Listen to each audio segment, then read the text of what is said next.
कोल्हापुरातील 3 पिढ्यांवर उपचार करणारे स्त्रीरोग वंध्यत्व प्रसूती तज्ज्ञ डॉ. सतीश पत्की यांचा 18 जुलै रोजी होणाऱ्या वाढदिवसास हार्दिक शुभेच्छा. शुभेच्छुक पत्रकार अनिल पाटील, दर्पण न्यूज माध्यम समूह.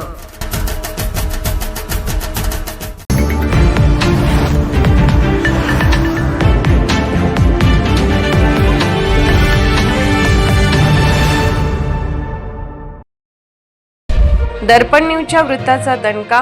चांदेकरवाडी येथील स्मशान शेडसाठी निधी जाहीर. चांदेकरवाडीत मृतांनाही नाही सन्मानाचा निरोप.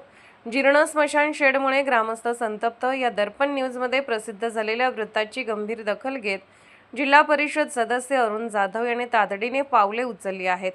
चांदेकरवाडी येथील जीर्ण झालेल्या स्मशान शेडचे काम जनसुविधा योजनेतून करण्यात येणार असून पावसाने उघडीप दिल्यानंतर कामाला तात्काळ सुरुवात करण्यात येईल अशी ग्वाही त्यांनी दिली आहे.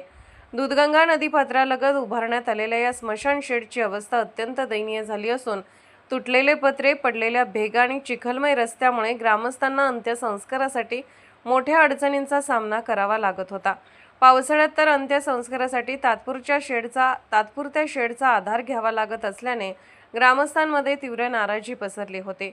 दर्पण न्यूजने या प्रश्नाला वाचा फोडताच जिल्हा परिषद सदस्य अरुण जाधव यांनी संबंधित कामासाठी जनसुविधा योजनेतून निधी उपलब्ध करून देण्याचा निर्णय घेतला आहे. पावसाचा जोर कमी होताच स्मशान शेडचे नूतनीकरण आणि आवश्यक दुरुस्तीचे काम हाती घेतले जाणार असल्याचे त्यांनी स्पष्ट केले. दरम्यान अनेक वर्षापासून प्रलंबित असलेल्या या प्रश्नावर अखेर हालचाल सुरू झाल्याने ग्रामस्थांमध्ये समाधानाचे वातावरण असून दर्पण न्यूजने प्रश्न मांडला आणि प्रशासन हल्ले अशी प्रतिक्रिया नागरिकांमधून व्यक्त होत आहे. दर्पण न्यूजसाठी अनिल पाटील. निर्भीड बेधडक बातमीसाठी दर्पण न्यूज चॅनलला लाईक करा, शेअर करा, सबस्क्राईब करा. मुख्य संपादक अभिजित रांजणे, दर्पण न्यूज.